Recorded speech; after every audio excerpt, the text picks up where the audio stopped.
Hello students, Mosby NCLEX series 19th edition subject psychiatry चल रहा है हमारा और क्वेश्चन नंबर है आज का 118। स्टार्ट करते हैं। The nurse is caring for a child with school phobia. The nurse teaches the parents that the best treatment is to. ध्यान दें, पेरेंट्स को नर्स बेस्ट ट्रीटमेंट के रिगार्डिंग क्या टीच करेंगे। एक बच्चा है जिसे क्या हो रहा है, school phobia. Accompany the child to classroom, return the child to school immediately, explain why attendance at school is necessary, explain the child to enter the classroom before other children. Start करें, your time starts now. समय कम, केवल 15 second. अपने अपने answer select करें आज।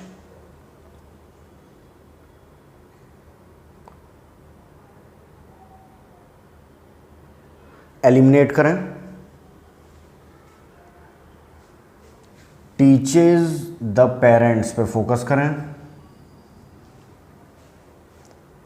Best treatment पे focus करें। शुरू करते हैं। Explain the child to enter the classroom before other children. दूसरे बच्चों को घुसने से पहले इस बच्चे को जो ADHD स्कूल फोबिया का है उसको पहले अंदर जाने दें क्लासरूम में। क्या ये फोबिया कम करेगा या ज़्यादा करेगा? It will increase the phobia. So ये तो आंसर नहीं है। Explain why attendance at school is necessary, ये तो इररेलेवेंट रेस्पॉन्स है, ये तो आंसर हो ही नहीं सकता कि अटेंडेंस की क्या इंपॉर्टेंस है।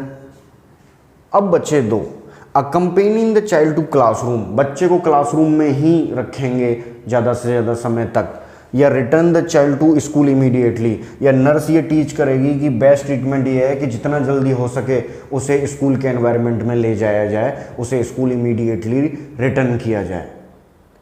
सही आंसर आप समझ गए होंगे। अकम्पेनिंग द क्लासरूम और ज़्यादा कुछ इससे ही मिलता जुलता ऑप्शन है, दो ऑप्शन सेम है, आंसर हो नहीं सकते। और ज़्यादा फियर इंक्रीज करेगा। Return the child to school immediately, बच्चे को जितना जल्दी हो सके स्कूल एनवायरनमेंट में दोबारा भेजना है immediately. That is the best response. How much time he will stay out from the school? It will increase the phobia. जितना ज़्यादा समय तक वो स्टे आउट रहेगा स्कूल के एनवायरनमेंट से, इतना ही ज़्यादा उसमें फोबिया इंक्रीज होगा। The right answer is B. Next question. Next question है question number 119। The nurse understand that the childhood problem that has legal as well as emotional aspect and cannot be ignored is school phobia, fear of animals, fear of monsters, sleep disturbances. Your time starts now. Question एक बार और पढ़ लें, answer select करें। आराम से पढ़िए, आराम से समझिए। देखिए, हाल फिलहाल में पिछले कुछ दिनों से हम क्वेश्चंस पर बहुत ज़्यादा फोकस कर रहे हैं ताकि ज़्यादा से ज़्यादा क्वेश्चंस हम निकाल पाएँ दिल्ली एम्स के एग्ज़ाम से पहले।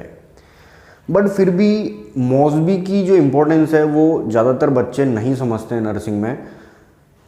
हम 4 से 5 क्वेश्चन एक वीडियो में सॉल्व कर रहे हैं और एटलीस्ट 10 मिनट का हमारा एक वीडियो होता है।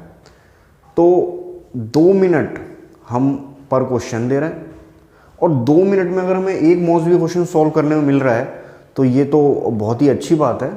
2 मिनट तो हम एक बड़े क्वेश्चन के लिए दे ही सकते हैं क्योंकि ये डायरेक्टली एग्जाम में पूछे जाते हैं इस तरह के क्वेश्चन। ये वेरी वेरी इंपॉर्टेंट क्वेश्चन है जिस पे ज़्यादातर लोग ध्यान नहीं देते। फिर भी मॉस्बी क्वेश्चन आप देखिए, पिछले 5 से 6 दिन में मैंने 4 या 5 वीडियो डाले हैं मॉस्बी के। आप क्वेश्चन देखिएगा, उन पे व्यूज़ देखिएगा, मैक्सिमम 500 व्यूज़ आपको मिलेंगे। मतलब ज़्यादातर बच्चे मॉस्बी पे फोकस नहीं कर रहे हैं। और उससे 4 दिन पहले, 2 दिन पहले मैंने एक वीडियो डाला है how to crack Delhi AIIMS या नॉरसेट। उस पे नियर अबाउट 4000 व्यू हैं। मतलब तो ये हुआ इसका कि nobody want to study but everybody want to study that how to study. कोई पढ़ना नहीं चाहता है पर ये सब पढ़ना चाहते हैं कि पढ़ना कैसे है। तो ये तो गलत हुआ ना। सिर्फ हमें टाइम टेबल देखने से थोड़ी नॉलेज मिल जाएगी, हमें गिव अप करना पड़ेगा, उसके लिए सेक्रीफाइस करने पड़ेंगे, एफर्ट्स लगाने पड़ेंगे। और 2 मिनट में अगर एक क्वेश्चन सॉल्व करने को मिल रहा है तो आप डेफिनेटली बहुत बड़ा अचीवमेंट है। मौजवी एक बार अगर दिमाग में फिट हो गई आपके तो आप खुद भी पढ़ सकते हैं अपने आप से। दोबारा फोकस करें ज़्यादा से ज़्यादा क्वेश्चंस पे। मौजवी के बहुत ही अच्छी बुक है और हाई स्टैंडर्ड बुक। स्टार्ट करते हैं। क्वेश्चन में पूछ रहा है legal as well as emotional aspect. Legal as well as emotional aspect, इनमें से कौन सा हो सकता है फ्यूचर में जाके बच्चे को जिसे प्रॉब्लम है फोबिया की? तो कौन सी ऐसी प्रॉब्लम भविष्य में जाके लीगल वर्ड पे फोकस करें जो आगे दिक्कत पैदा कर सकती है और इमोशनल दिक्कत भी पैदा कर सकती है? स्लीप डिस्टर्बेंसेज लगभग सभी बच्चों को होते हैं। फियर ऑफ मॉन्स्टर्स, लगभग सभी बच्चों को बुरे सपने आते हैं। फियर ऑफ एनिमल्स, लगभग सभी बच्चों को जानवरों से डर लगता है।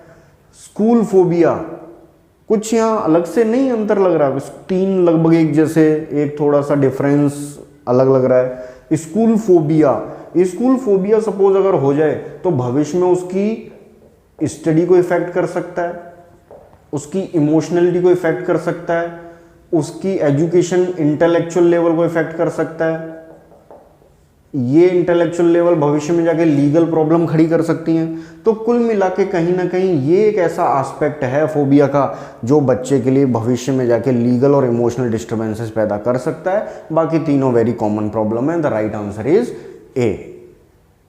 नेक्स्ट क्वेश्चन, क्वेश्चन नंबर 120, थोड़ा लेंथी क्वेश्चन है, आराम से समझिएगा। The mother of a boy with tentative diagnosis of ADHD। सबसे पहले तो फोकस करें कि डायग्नोसिस है टेंटेटिव किसकी? ADHD, attention deficit hyper active disorder. Arrives at the paediatric clinical. ये जो बच्चा है अपनी मदर के साथ में आया पीडियाट्रिक क्लिनिक पे। Insisting that the doctor give her A prescription for medication that will control his behaviour.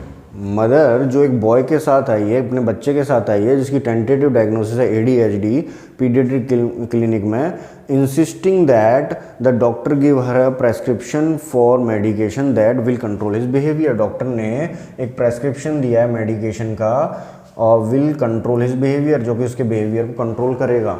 और वो पीडियाट्रिक क्लिनिक में डॉक्टर से इंसिस्ट कर रही है। कौन? मदर अपने बच्चे के लिए, ADHD का बच्चा है, इंसिस्ट कर रही है कि डॉक्टर एक ड्रग का, मेडिकेशन का प्रेस्क्रिप्शन आप प्रेस्क्राइब कीजिए जो इसके व्यवहार को कंट्रोल कर सके। अब बहुत आसान हो गया ये क्वेश्चन आपके, अगर क्वेश्चन समझ में आ गया है कि मदर इंसिस्ट कर रही है डॉक्टर से कि दवाइयाँ दो, इसको प्रेस्क्रिप्शन प्रेस्क्राइब करो ताकि इसका बिहेवियर जो है वो कंट्रोल किया जा सके। अगर क्वेश्चन समझ में आ गया, क्योंकि आंसर ऑप्शंस में नहीं होता, आंसर क्वेश्चन में छुपा होता है, वो हमें ढूंढना होता है, हमें हमारा दिमाग लगा के। द नर्स बेस्ट रेस्पॉन्सेज, अगर कोई मदर नर्स से आपसे ऐसा बोलेंगे तो नर्स का बेस्ट रेस्पॉन्स इस कंडीशन में क्या होगा? It must be frustrating to deal with your son's behaviour. ये काफ़ी फ्रस्ट्रेटिंग लगता है कि तुम्हारे बच्चे का जो बिहेवियर है उसे कैसे डील करेंगे। Have you considered any alternative to using medication, आपने कोई और मेडिकेशन का अल्टरनेटिव अब तक ढूंढा है, निकाला है? Perhaps you are looking for an easy solution to the problem, ऐसा लगता है, परहैप्स ऐसा लगता है कि आप ढूंढ रहे हैं कोई ईजी सॉल्यूशन इस प्रॉब्लम के लिए। Are you aware of the side effect, क्या आपको इन दवाइयों के, जो ADHD की दवाइयाँ हैं, इनके साइड इफेक्ट्स के बारे में पता है? ये 4 ऑप्शन है। टाइम ओनली 10 सेकेंड, स्टार्ट करें।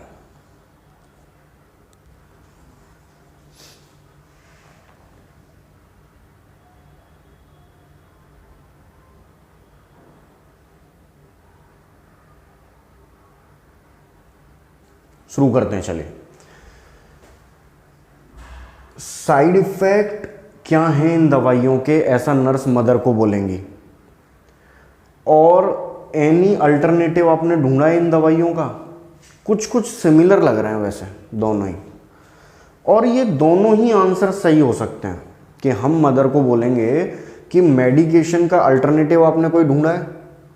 जो डॉक्टर दवाइयाँ प्रेस्क्राइब करेगा, आप तो डॉक्टर को इंसिस्ट कर रहे हो, आप डॉक्टर को इंसिस्ट कर रहे हो कि डॉक्टर गिव हर अ प्रेस्क्रिप्शन मेडिकेशन। कि एक प्रेस्क्राइब्ड मेडिकेशन दीजिए ताकि इसका व्यवहार जो है वो कंट्रोल किया जा सके। पर क्या आपको इनके साइड इफेक्ट पता है दवाइयों के, या आपने कोई और मेडिकेशन का अल्टरनेटिव ढूंढा है, माना है? हैं तो दोनों एक जैसे, दोनों ही आंसर सही हैं, पर ये क्या क्या चीज़ें देखो प्रॉब्लम क्रिएट करेंगे। एक तो ये कम्युनिकेशन को ब्लॉक कर रहे हैं, कम्युनिकेशन को ब्लॉक कर रहे हैं ये दोनों ऑप्शन। एक ये verbalization, verbalize of feelings, verbalize of feeling नहीं करवा रहे हैं तो क्वेश्चन फॉर्म में, पर ये सिर्फ ये मदर की फीलिंग्स को वर्बलाइज नहीं कर पा रहे। ये किस पे फोकस कर रहे हैं दोनों? मेडिकेशन पे, मेडिकेशन पे, कि मेडिकेशन के साइड इफेक्ट वगैरह पता है नहीं। इससे मदर, वो मदर इंसिस्ट क्यों कर रही है डॉक्टर को कि दवाइयाँ दीजिए? क्योंकि वो व्यवहार जो बच्चा जो व्यवहार दिखा रहा है ADHD का, उससे परेशान है। तो उसके अंदर जो स्ट्रेस है, जो ओवरबर्डन है, उसे बाहर निकलवाना है, उसे वर्बलाइज करवाना है। दोबारा बोल रहा हूँ, मदर के अंदर जो फ्रस्ट्रेटिंग बिहेवियर है उसे बाहर निकलवाना है, ना कि दवाइयों के बारे में वो क्या सोचती है मदर। ये वर्बलाइजेशन ऑफ फीलिंग, ये सेंटेंस दो फोकस नहीं कर रहे हैं, इस वजह से ये दोनों आंसर नहीं है। Have you got my point? इस वजह से ये आंसर नहीं है। अब बचे दो। Perhaps you are looking for an easy solution. लगता है आप कोई आसान तरीका ढूंढ रहे हैं ADHD का।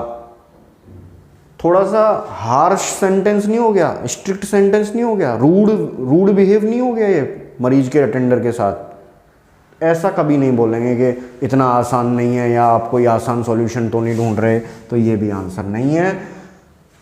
हम उसके बिहेवियर को, हम वर्बलाइजेशन ऑफ फीलिंग्स के लिए और कम्युनिकेशन को प्रमोट करने के लिए कुछ ऐसा सेंटेंस बोलेंगे कि आपके बच्चे के व्यवहार को देख के लगता है कि इसे डील करना काफ़ी फ्रस्ट्रेटिंग है। आपके बच्चे के बिहेवियर को, क्योंकि ADHD वाला हाइपर एक्टिव रहता है, टेंशन की कमी रहती है।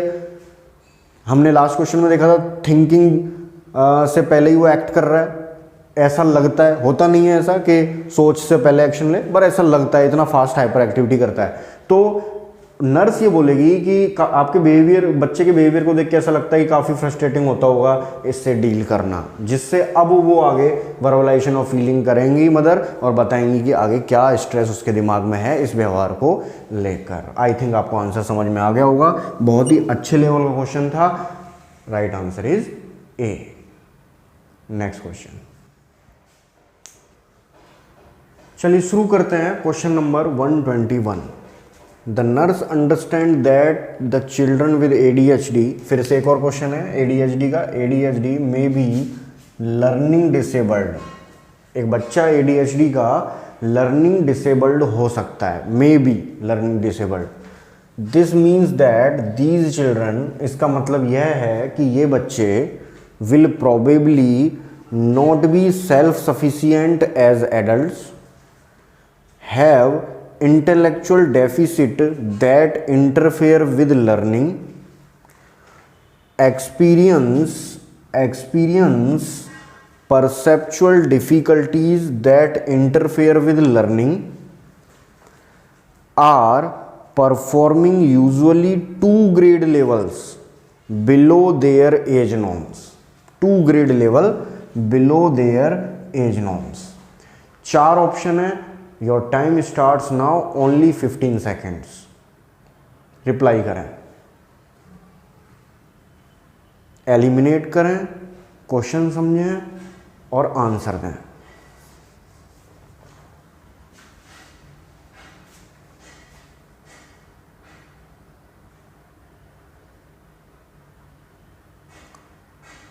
शुरू करते हैं। ADHD का बच्चा लर्निंग डिसेबल्ड हो सकता है। इसका मतलब ये है कि ये बच्चे probably not be self sufficient, ये खुद समर्थ नहीं होंगे, जैसे कि एडल्ट्स काम कर सकते हैं उस लेवल पे ये इनसफिशिएंट रहेंगे। जबकि ADHD में ऐसा नहीं है। ये बात तो MR मेंटल रिटार्डेशन से रिलेटेड लग रही है कि एक बार अगर बच्चा MR हो गया तो भविष्य में वो इनसफिशिएंट रहेगा या सेल्फ सफिशिएंट नहीं रहेगा, जैसे कि नॉर्मल एडल्ट काम कर पाता है वैसा। तो ये तो MR से रिलेटेड कंपोनेंट हो गया, ये आंसर नहीं है। हैव इंटेलेक्चुअल डेफिसिट, कुछ समझ रहे हो क्या आप? इंटेलेक्चुअल माइंड, बुद्धि, बुद्धिमता। वापस से वो क्या बात कर रहा है कि इन बच्चों में लर्निंग डिसेबल्ड इसलिए हो जाता है क्योंकि इन्हें इंटेलेक्चुअल डेफिसिट होता है जो कि इनकी लर्निंग में इंटरफेयर करता है। तो बात तो वही आ गई कि इनमें कोई इंटेलेक्चुअल डेफिसिट नहीं होता है। ये भी एमआर से रिलेटेड ही सेंटेंस है, ये भी नहीं है। Are performing usually 2 grade level below, ये अपनी एज के बच्चों से 2 ग्रेड नीचे की तरह परफॉर्म करते हैं। दोबारा 2 ग्रेड नीचे, बात किसकी हो रही है वापस से? इंटेलेक्चुअल डेफिसिट की। तो इंटेलेक्चुअल डेफिसिट तो एमआर से रिलेटेड आंसर हो गया, तो ये भी आंसर नहीं है। एडीएचडी के बच्चे लर्निंग डिसेबल्ड इसलिए होते हैं क्योंकि अटेंशन नहीं रख पाते और इनमें हाइपर एक्टिविटी बहुत ज़्यादा होती है। अटेंशन नहीं रख पाना, हाइपर एक्टिविटी होना और परसेप्शन, ये ठीक से परसीव नहीं कर पाते हैं चीज़ों को मतलब स्टिमुलाई को ये ठीक से परसीव नहीं कर पाते हैं और उनके प्रति क्या रेस्पॉन्स देना है ये भी इन्हें ठीक से नहीं समझ पाते हैं, जिस वजह से इनमें लर्निंग डिसेबल्ड हो सकते हैं। तो right answer is experiencing perceptual difficulties that interfere with learning. The right answer is C. Next question. तो जल्दी से बढ़ते हैं आज के लास्ट क्वेश्चन की तरफ। क्वेश्चन नंबर 122 सिंपल है, बहुत इजी है, ध्यान से समझिएगा। ऐसे क्वेश्चन रेयरली आते हैं मौजूद में, इतने इजी क्वेश्चन। तो शुरू करते हैं। फिजिशियन ऑर्डर मिथाइलफेनिडेट, फिजिशियन ने कौन सी ड्रग ऑर्डर की है? Methylphenidate, OD once in a day for a child with ADHD. इस तरह का क्वेश्चन हम लास्ट क्लास में पढ़ चुके हैं कि एडीएचडी के लिए जो ड्रग ऑफ चॉइस होती है वो मिथाइलफेनिडेट होती है। तो nurse should teach the parents, nurse parents को क्या टीच करेगी कि एडमिनिस्टर द डेली डोज, कब ये दवाई, कब ये डोज एडमिनिस्टर करनी है। Before breakfast, just after breakfast, immediately before lunch and as soon as the child awakes. Eliminate करें, केवल 10 सेकंड है, जल्दी से आंसर सेलेक्ट करें। 3 एलिमिनेट कर दें, जो बचे वो राइट आंसर है। स्टार्ट करें, सभी को आंसर देना है। मिथाइलफेनिडेट किस समय दी जानी चाहिए? शुरू करते हैं। सबसे पहले तो हटा देते हैं इन चारों में से जितना जल्दी पॉसिबल हो सके, बच्चा जब जगे, चाइल्ड अवेक करे तब दें। इमीडिएटली बिफोर लंच, लंच से पहले दें। बिफोर ब्रेकफास्ट, ब्रेकफास्ट से पहले दें। जस्ट आफ्टर ब्रेकफास्ट, ब्रेकफास्ट के बाद दें। कुछ ऐसा नहीं लग रहा कि इन 4 में से 3 सेंटेंस ऐसे हैं जो एक ही भाव दे रहे हैं, एक ही इमोशन दे रहे हैं, एक ही मतलब दे रहे हैं, एक ही मीनिंग दे रहे हैं। बच्चा जैसे ही जगे का मतलब, जैसे ही बच्चा जगे मतलब empty stomach. Before lunch, immediately before lunch, lunch से जस्ट पहले empty stomach. Before breakfast empty stomach. Just after breakfast is the right answer. Just after breakfast हम ये दवाई देंगे। आज के वीडियो में इतना ही। पढ़ते रहिए और पढ़ाते रहिए दूसरों को, हंसते रहिए और हंसाते रहिए, टाइम मैनेज कीजिए, हेल्थ पूरी परफेक्ट रखिए। Have a nice day and good luck.